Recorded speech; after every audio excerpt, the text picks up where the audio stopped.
Hi hello welcome to our channel. నేను మీ శ్రీ. ఈరోజు మనం చెప్పుకోబోయే కదా ప్రియ నేస్తం.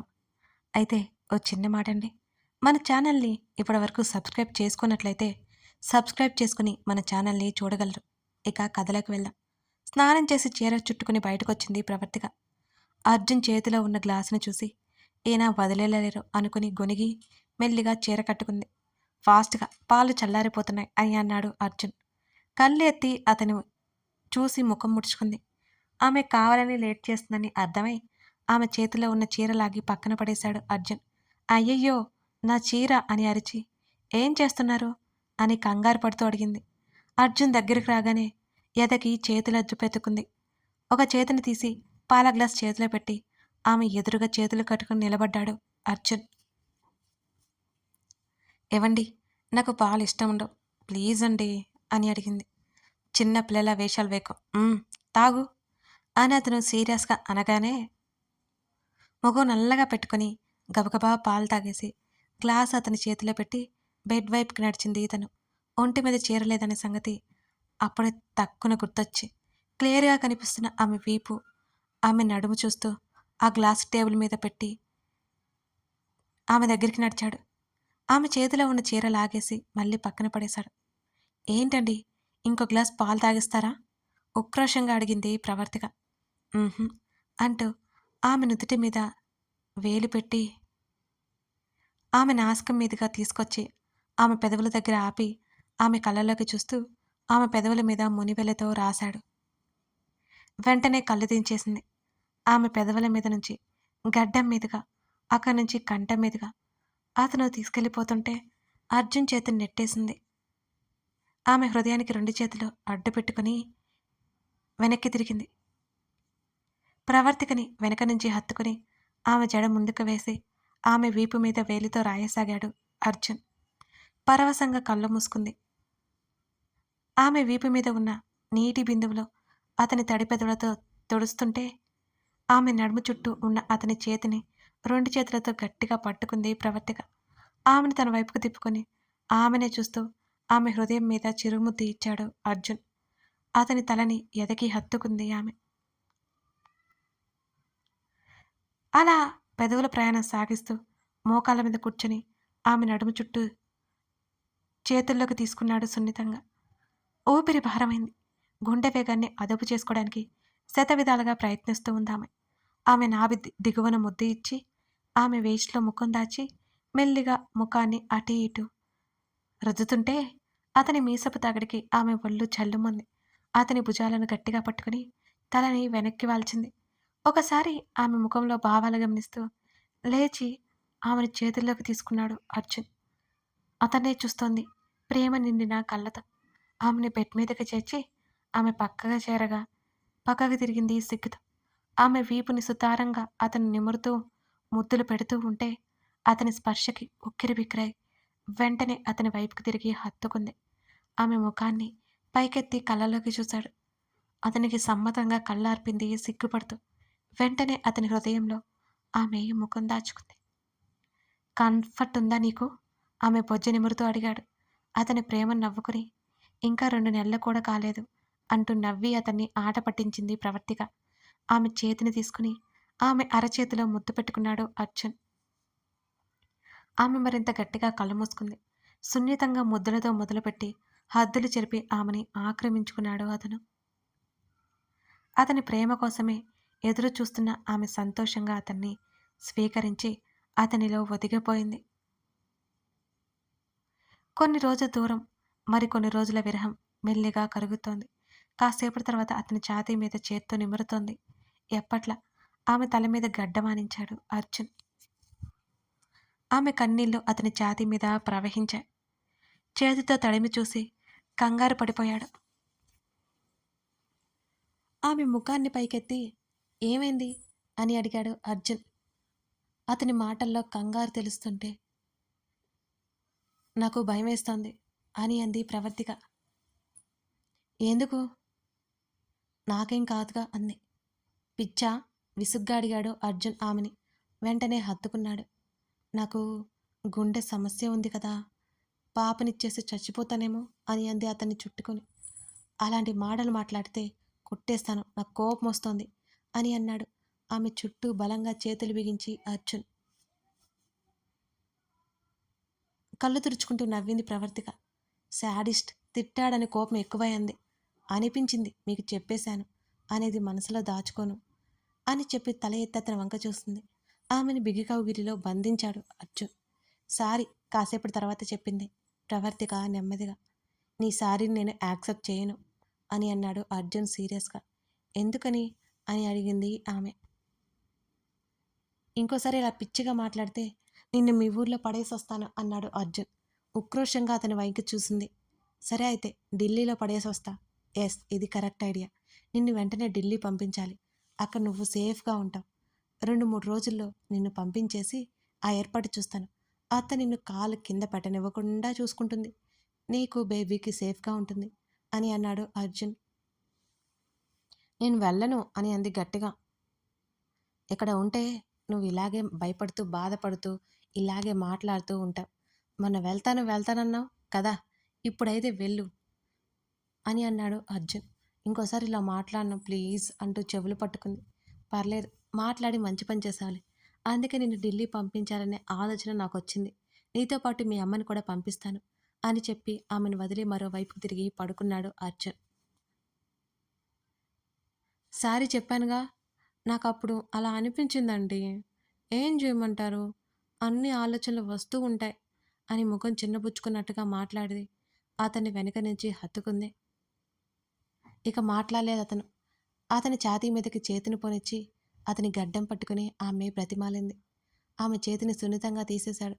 కొంచెం పైకి లేచినట్టుగా అతని భుజం దగ్గర తలపెట్టుకుని తొంగి చూసింది అతని ముఖంలోకి.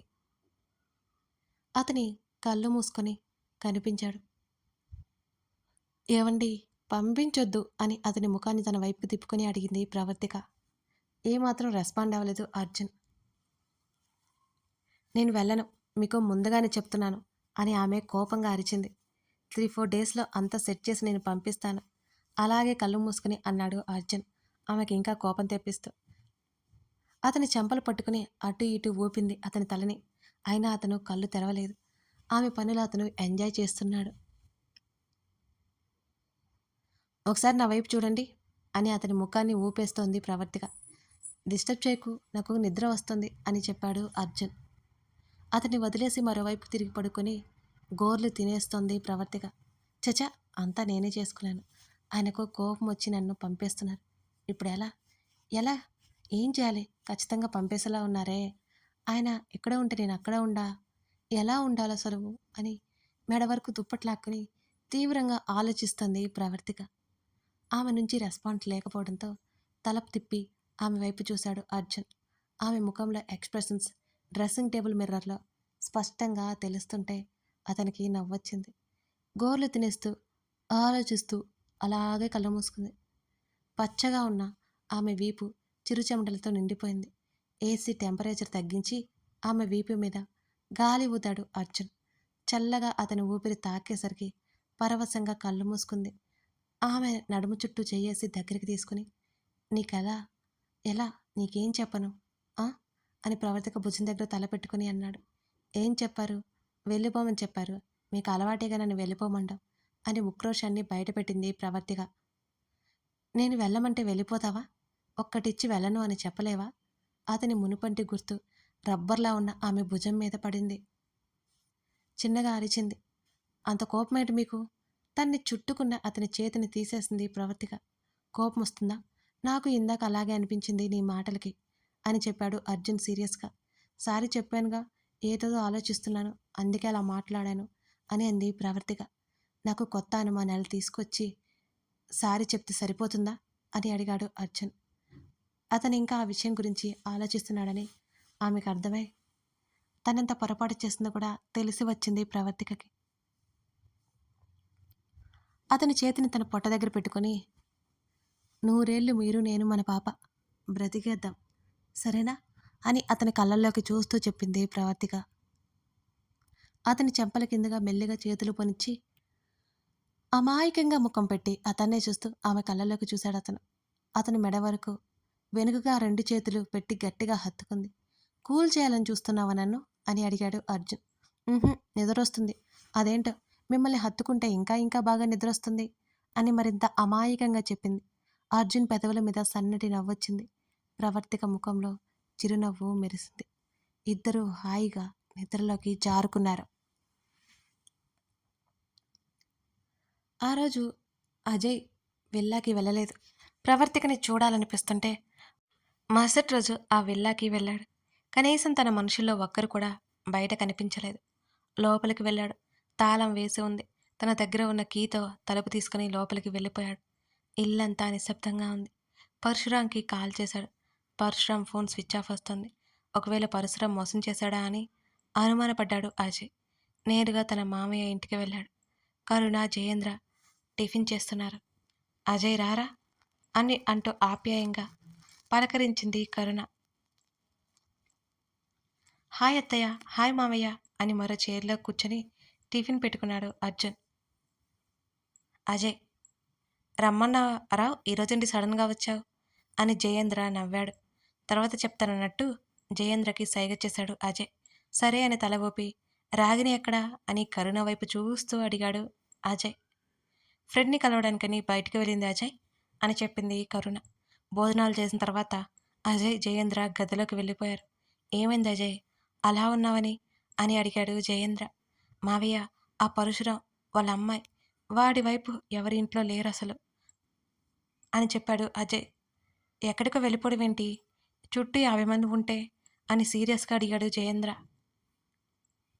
అదే తెలియట్లేదు మావయ్య, ఏ ఒక్కరు ఆ ఇంటి బయట కాపలా వాళ్ళు కూడా లేరు అని అజయ్ అనగానే జయేంద్ర షాక్ అయ్యారు. మనల్ని మోసం చేసి వెళ్ళిపోయారా మావయ్య అని అడిగాడు అజయ్. మనల్ని మోసం చేసే అంత సీన్ ఆ పరశురానికి లేదు. ఏదో జరుగుతోంది అజయ్. పోలీస్ డిపార్ట్మెంట్లో మనకి తెలిసిన వాళ్ళు ఉన్నారు కదా, నేను ఆ విషయం కనుక్కుంటాను అని జయేంద్ర చెప్పాడు. మావయ్య, ఆ అమ్మాయి నాకు నచ్చింది అని మరోసారి గుర్తు చేశాడు అజయ్. అలాగే, ఈ విషయాన్ని మీ నాన్నకి తెలియనివ్వకు. ఏం తెలియడానికి వీల్లేదు. నీతో పాటు నన్ను తిడతాడు అని హెచ్చరించాడు జయేంద్ర. అలాగే అని రెస్ట్ తీసుకోవడానికి గదిలోకి వెళ్ళిపోయాడు అజయ్. ముఖానికి స్కార్ఫ్ కట్టుకుని కాఫీ షాప్లో ఎవరికోసం ఎదురు చూస్తుంది రాగిని. కాసేపటి తర్వాత ఒక అతను రాగిని ముందు చైర్లో కూర్చున్నాడు. అర్జున్ అర్జెంటుగా కలవాలి అన్నారు అని అడిగింది రాగిని. చెప్తాను కానీ నన్ను కలిసిన విషయం, మనం మాట్లాడుకున్న విషయం ఎవరికీ తెలియకూడదు అని అన్నాడు అర్జున్.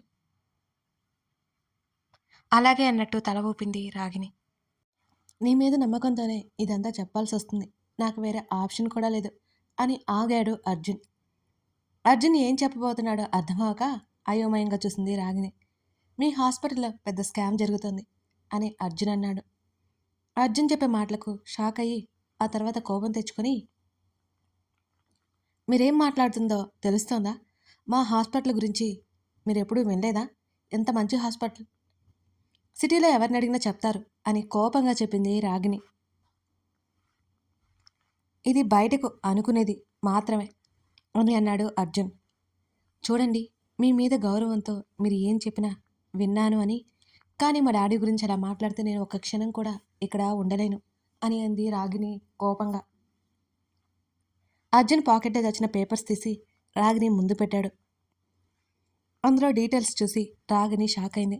అంతేకాకుండా వాళ్ళ హాస్పిటల్స్ ఆర్గాన్ మాఫియాని ఎంకరేజ్ చేస్తున్నారని తెలియగానే ఏం అర్థం కాలేదు రాగినికి.